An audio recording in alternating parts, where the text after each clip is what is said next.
नमस्कार, एस का स्वागत है। आज मैं आप लोगों को बिहार स्पेशल मॉडर्न हिस्ट्री के कुछ महत्वपूर्ण फैक्ट्स को बता दूं ताकि कल होने वाली परीक्षा जो कि 27 दिसंबर को होने जा रही है उसमें आप लोगों को हेल्प मिल जाए। कुछ महत्वपूर्ण फैक्ट्स को याद रखिएगा, जिसका कलेक्शन मैंने कर दिया है। इन सबको ध्यान रखिएगा और इसकी PDF लगे तो आप लोग प्ले स्टोर से एप्लीकेशन डाउनलोड करके उतार लीजिएगा। एक सवाल मैंने पूछा है, बस आप लोगों के लिए इशारे के लिए, ये आपसे पूछा नहीं जा रहा है, ना ही मैं आपका टेस्ट ले रहा हूँ। आप लोग इस सवाल को पढ़िए और फिर बताइए।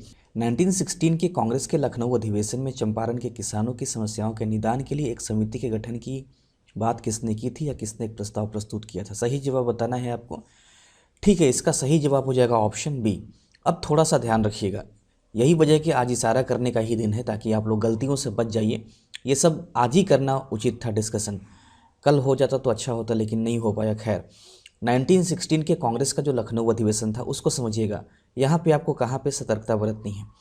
ये जो सम्मेलन है, ध्यान रखिएगा कि लखनऊ में हो रहा है। कहीं गलती से प्रश्न की जो भाषा है उसको भी समझ लीजिएगा। हो सकता है कि पूछे कि किस स्थान पर रखा गया है, तो चंपारण मत कर दीजिएगा। सबसे पहले आपको यही अलर्टनेस बरतना है कि यहाँ पे चंपारण में उन्होंने समस्याओं के निदान, दो महत्वपूर्ण व्यक्ति, एक तो राजकुमार शुक्ल हो गए और दूसरा ब्रजकिशोर प्रसाद हो गए। 1916 का जो लखनऊ अधिवेशन था, इस लखनऊ अधिवेशन में राजकुमार शुक्ल जाते हैं बिहार से, किसान एक वो थे, तो वो जाते हैं गांधी के समक्ष। आप कह सकते हैं कि उसी अधिवेशन में चंपारण के किसानों की जो तिनकठिया पद्धति थी, इसकी दुर्दशा के बारे में वो अपनी बातों को रखते हैं। और इसी अधिवेशन में ब्रजकिशोर प्रसाद भी उपस्थित थे। तो ब्रजकिशोर प्रसाद के द्वारा ये प्रस्ताव प्रस्तुत किया गया था कि चंपारण के जो किसान हैं, उनकी जो समस्याएं हैं, उनके गठन के लिए एक प्रस्ताव पारित होना चाहिए। तो ये जो प्रस्ताव था, ध्यान रखिएगा, वो ब्रजकिशोर प्रसाद के द्वारा रखा गया था। राजकुमार शुक्ल जो थे वो दरअसल, ध्यान रखिएगा कि उन्होंने चंपारण के किसानों की समस्याओं को गांधी, या आप कह सकते हैं कि लखनऊ अधिवेशन में रखा था। तो बातों को पहुंचाने का काम राजकुमार शुक्ल करते हैं और ब्रजकिशोर प्रसाद प्रस्तुत करते हैं प्रस्ताव। तो इसको भी ध्यान रखिएगा, थोड़ा यहाँ पर सतर्कता आपके लिए आवश्यक है दोनों नामों के बीच में। और लखनऊ बनाम चंपारण को भी याद रखिए, कहीं ऐसा ना हो कि प्रश्न की भाषा कुछ और हो।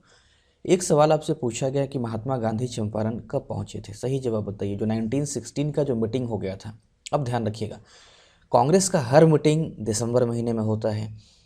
तो 1900 अपवाद स्वरूप हो जाता है, ठीक है, वो अलग बात है, लेकिन दिसंबर में प्रायः इसकी मीटिंग होती है, चूँकि 28 दिसंबर को कांग्रेस की स्थापना हुई थी।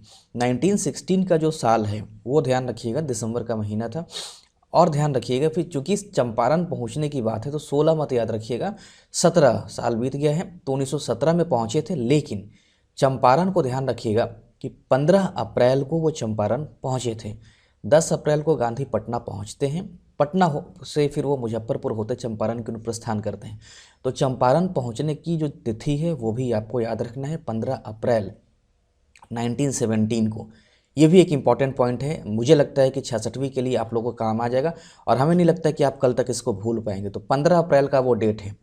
एक सवाल है, चंपारण सत्याग्रह के समय बिहार के उपराज्यपाल कौन थे? सही जवाब बताइए। और इसमें सब जो ऑप्शन है वो इम्पॉर्टेंट है आपके लिए।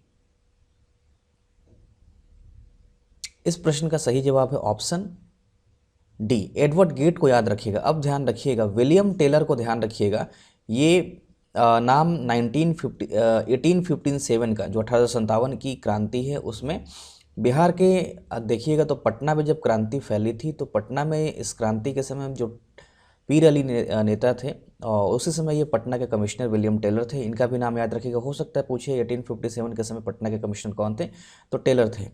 WG आर्चर को ध्यान रखिएगा। भारत छोड़ो स्वतंत्रता आंदोलन जो हुआ था उस समय पटना में अपने यहाँ जो 7 छात्र शहीद हो गए थे, जिनकी स्मृति में स्मारक का भी निर्माण कराया गया था, तो W आर्चर के निर्देश पे ही वो गोलीकांड हुआ था। अभी आपको इसको भी क्लियर कर दूंगा।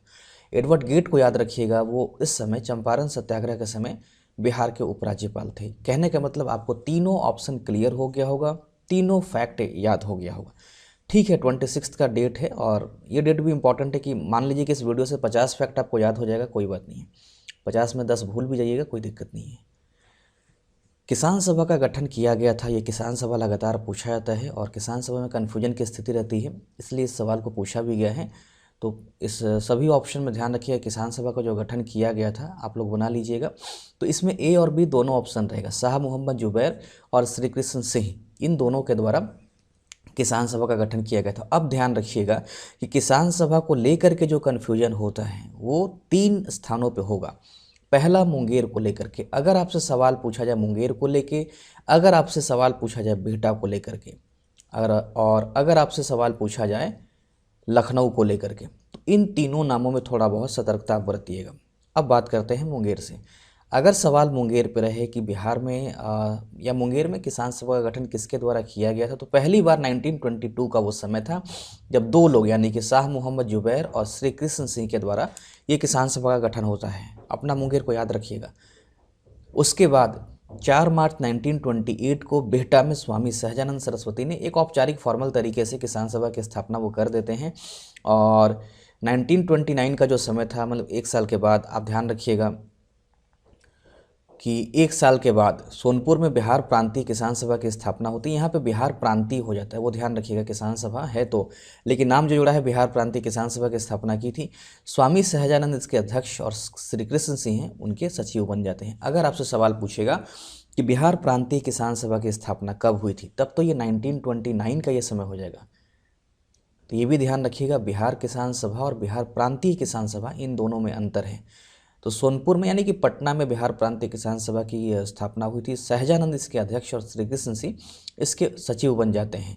और इसको यानी कि प्रांतीय किसान सभा को गांवों तक फैलाने का काम जिन लोगों ने किया है वो कार्यानंद शर्मा को याद रखिएगा, राहुल सांकृत्यानंद को याद रखिएगा, पंचानंद शर्मा को याद रखिएगा, यदुनंदन शर्मा को याद रखिएगा। इन सब ने इससे गांवों तक फैलाया है, ये याद रखिएगा। कार्यानंद शर्मा के नेतृत्व में बहुत इंपॉर्टेंट आपके लिए रहा है कि मुंगेर जिले में बढ़िया ताल या बकास्त आंदोलन चलता है, ये भी याद रखिएगा। और 1936 का स्वामी सहजानंद को ध्यान रखिएगा, वो अखिल भारतीय किसान सभा, यहाँ पे नाम बदल गया है। तीनों नाम को ध्यान रखिएगा, एक किसान सभा है, एक प्रांतीय किसान सभा है, एक अखिल भारतीय किसान सभा है।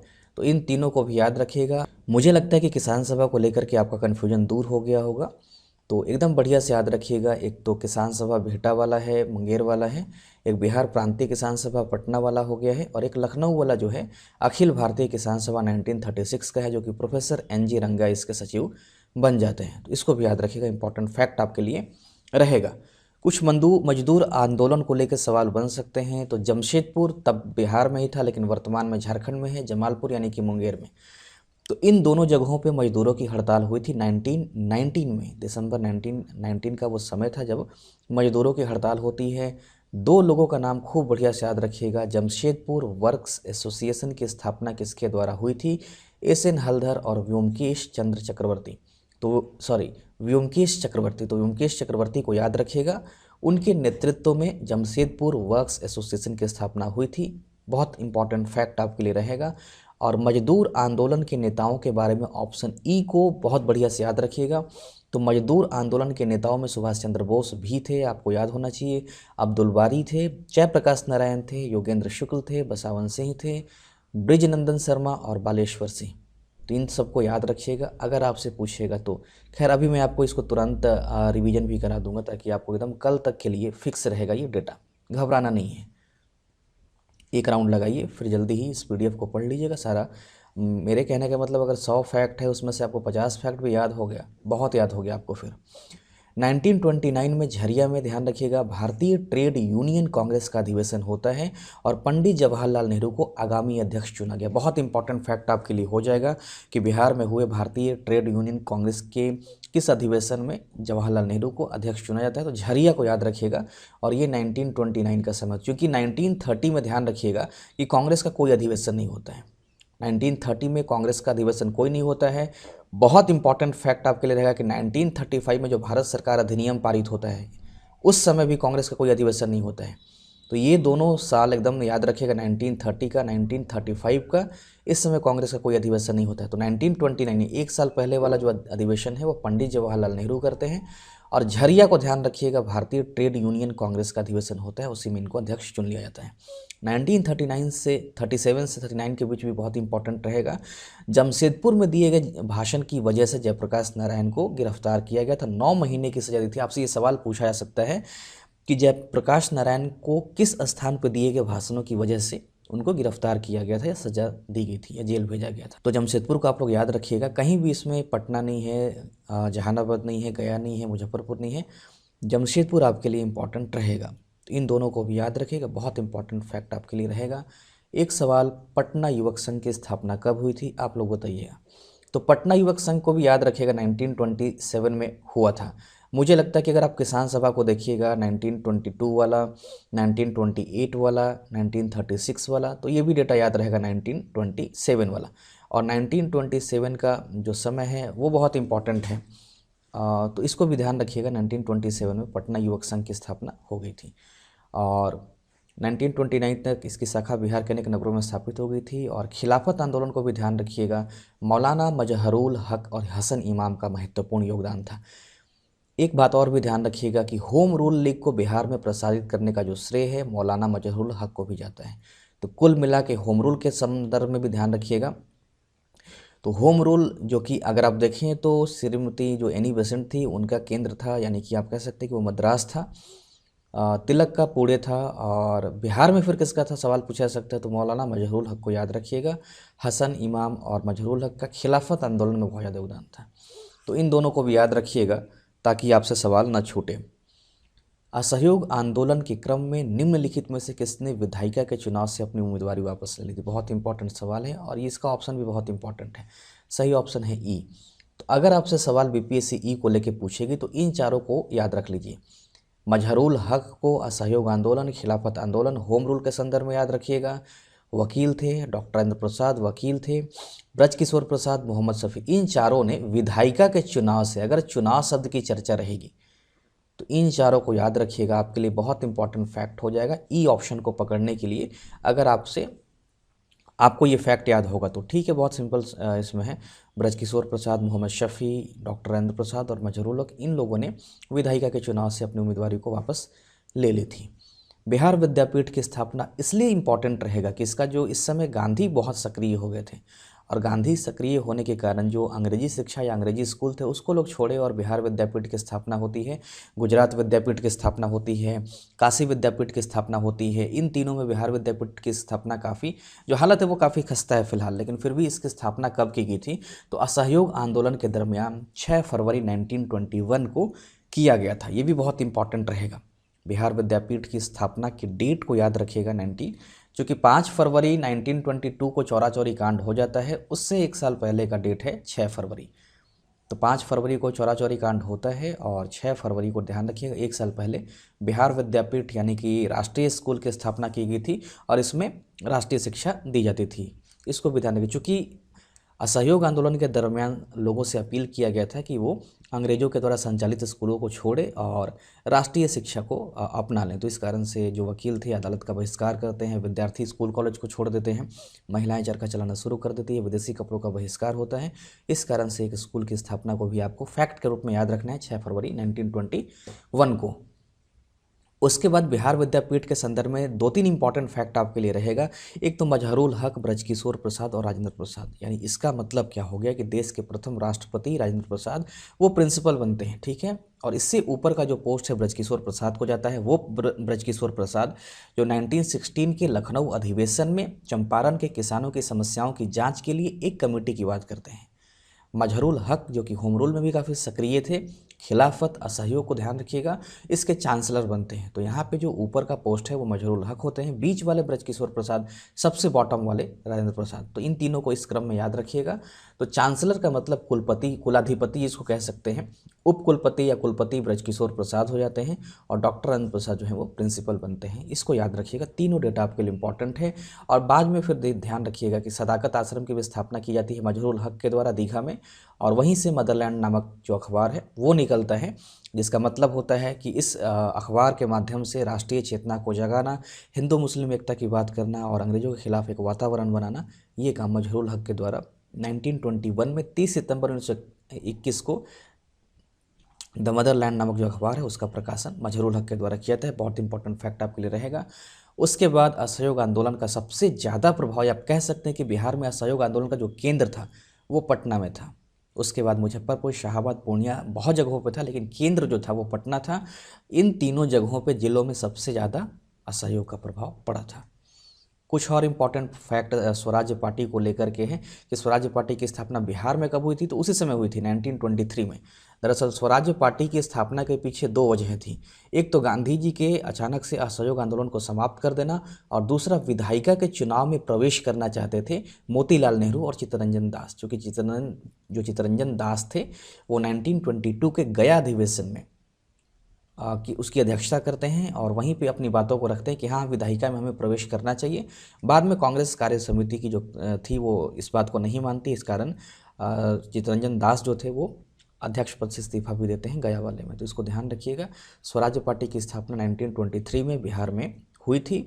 और कौन इसके नेता बने थे, तो श्री कृष्ण सिंह बने थे, और इसकी पहली बैठक पटना में होती है, ये भी याद रखिएगा।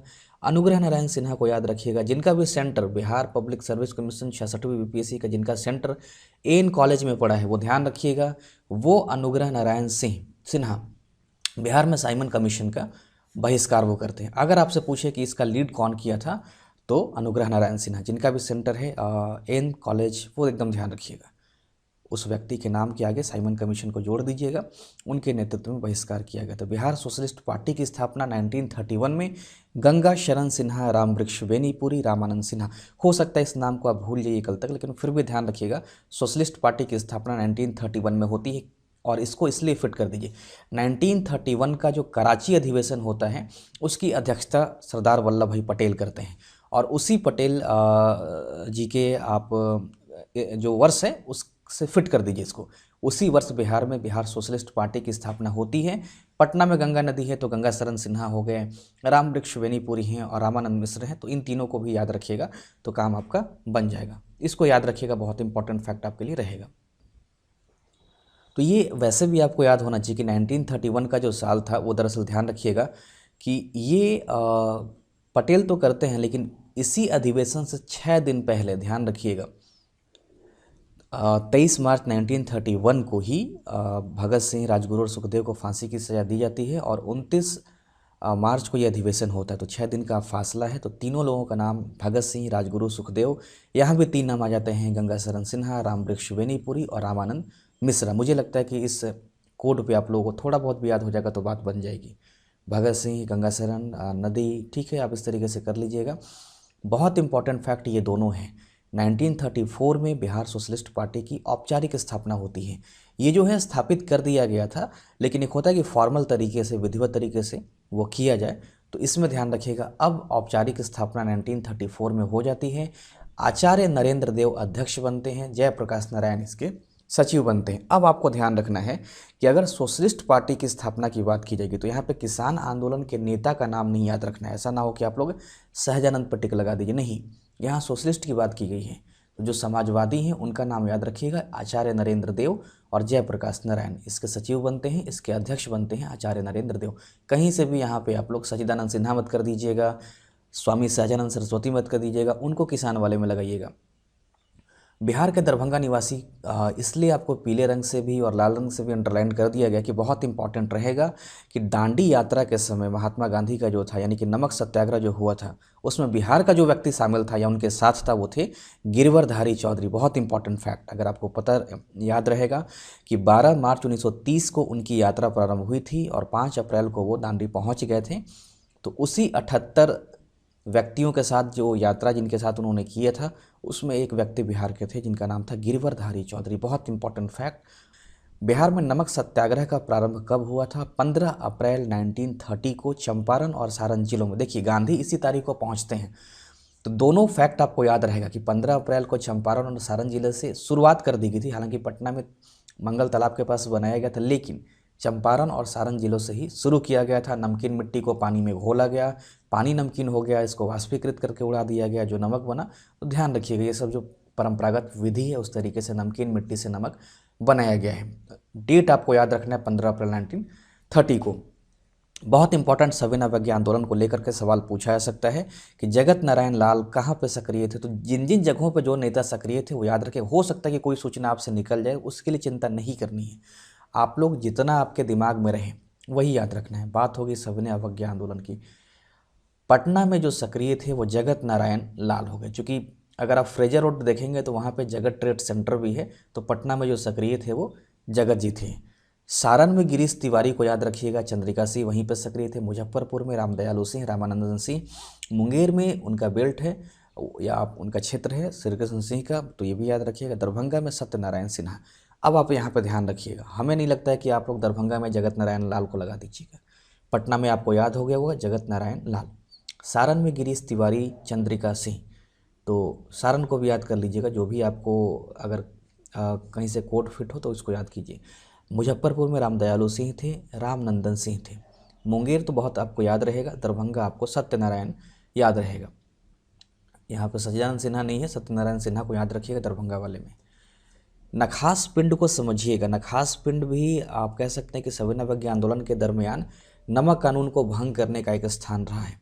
और ये पूछा सकता है नखास पिंड का जो है उसका नेतृत्व किसने किया था, तो अंबिका कांत सिंह को याद रखिएगा। इनके साथ प्रोफेसर अब्दुल बारी भी थे, डॉक्टर राजेंद्र प्रसाद भी थे और JB कृपलानी थे। तो ये भी ध्यान रखिएगा, आचार्य कृपलानी साहब थे। तो ये नाम एक ही है, आचार्य JB कृपलानी। तो ये इन तीनों नामों को, प्रोफेसर अब्दुल बारी, डॉक्टर राजेंद्र प्रसाद और आचार्य JB कृपलानी, ये सब नेता इसमें शामिल थे। नखास पिंड अगर किसी को ना याद हो तो अब याद कर लीजिएगा। नखास पिंड का मतलब क्या हो गया कि नमक कानून, चूँकि न से नखास हो गया, न से नमक हो गया, तो नमक कानून भंग करने के लिए चुना गया था सविनय अवज्ञा आंदोलन के दरमियान। ये नखास पिंड एक स्थान का नाम है और ये पटना के समीप में स्थित है।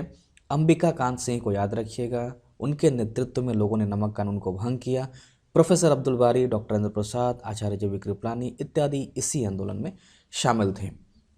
एक सवाल पूछा जा सकता है कि भारत छोड़ो आंदोलन के समय बलदेव सहाय ने सरकारी नीति के विरोध में महाधिवक्ता, अब हम लोग सविनय अवज्ञा से भारत छोड़ो की तरफ बढ़ गए हैं, तो पूछा जा सकता है कि किसने महाधिवक्ता के पद से इस्तीफा दिया था, तो महाधिवक्ता के पद से बलदेव सहाय ने दिया था। खूब बल दे दीजिएगा यहाँ पे महाधिवक्ता के रूप में, तो बल देने से महाधिवक्ता को हमें लगता है कि याद हो गया होगा। महाधिवक्ता पे खूब बल दीजिए, वो याद हो गया। राजेंद्र प्रसाद, मथुरा प्रसाद, श्री कृष्ण सिंह, अनुग्रह नारायण सिंह इत्यादि बिहार के प्रमुख नेता भारत छोड़ो आंदोलन में गिरफ्तार करके जेल भेज दिए गए। ये सवाल पूछा जा सकता है, क्योंकि राजेंद्र प्रसाद को लेकर चर्चा होती है कि भारत छोड़ो आंदोलन के दौरान इनको किस जेल में रखा गया, तो बांकीपुर का जो जेल है पटना वाला, वहाँ पे इनको रखा गया था। तो ध्यान रखिएगा, मथुरा प्रसाद भी थे, उसके साथ श्री कृष्ण सिंह भी थे, अनुग्रह नारायण सिंह भी थे, इनको याद रखिएगा। उसके अलावे पटना सचिवालय गोलीकांड के 7 छात्रों का नाम याद कर लीजिएगा। 11 अगस्त 1942 की घटना है, यानी कि 9 अगस्त को आप कह सकते हैं कि भारत छोड़ो आंदोलन प्रारंभ हो गया था।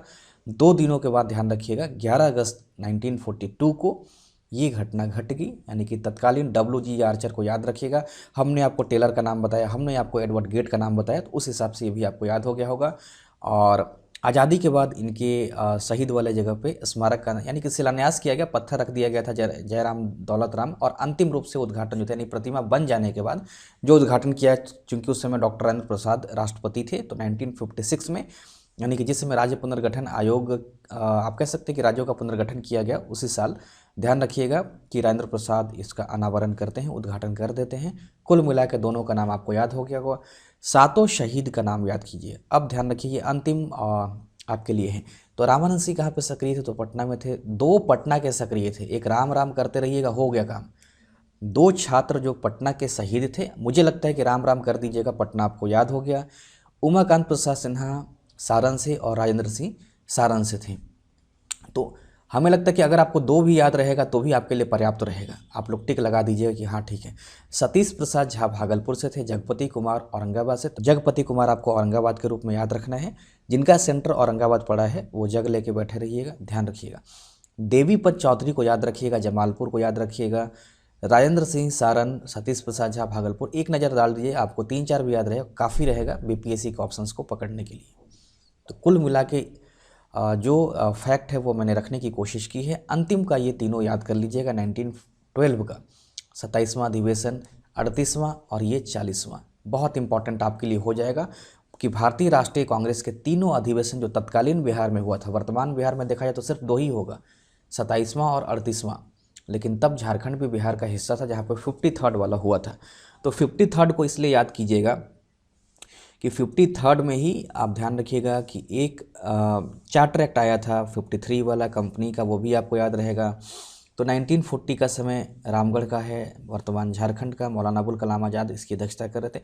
यानी अगर पूछेगा कि बिहार में हुए कांग्रेस के अधिवेशन की पहली अध्यक्षता किसने की थी, तो रंगनाथ सिंह मधोलकर ने किया था। दूसरे वाले के देशबंधु चित्तरंजन दास। अब सवाल ये है कि 1922 को गया याद रखिएगा, गया में ही देशबंधु चित्तरंजन दास अध्यक्षता करते हैं और इसी अधिवेशन में वो अध्यक्ष पद से इस्तीफा भी देते हैं। तब मोतीलाल नेहरू इसके सचिव थे या महामंत्री थे, वो भी इस्तीफा देते हैं इसी अधिवेशन में। क्योंकि यहाँ पे विवाद हो गया था कि रणनीति क्या हो, तो विधायिका में प्रवेश को लेकर के और चौरी चौरा कांड से वो काफ़ी उनको निराशा हुई थी, इस कारण से इन दोनों ने इस्तीफा दिया था। अंतिम वाला आपको याद रहेगा, मौलाना अबुल कलाम आज़ाद थे। तो कुल मिला के इन इंपॉर्टेंट फैक्ट्स पे मैंने चर्चा की है, आप लोग इस सबको ध्यान रखिएगा। अंतिम क्षणों की तैयारी थी, पीडीएफ लगे तो डाउनलोड कर लीजिएगा प्ले स्टोर से, गूगल, ये मेरा एप्लीकेशन है और वहाँ से पीडीएफ को डाउनलोड कर लीजिएगा। बहुत बहुत शुक्रिया आपको सभी को, आप सबको परीक्षा की शुभकामनाएं कल के लिए। लेकिन फ़िलहाल अभी और आऊँगा भी, कुछ वीडियो और बनाना है। अगर आपको लगे तो आप हमें कमेंट बॉक्स में बता दीजिए आपको क्या चाहिए। बहुत बहुत शुक्रिया।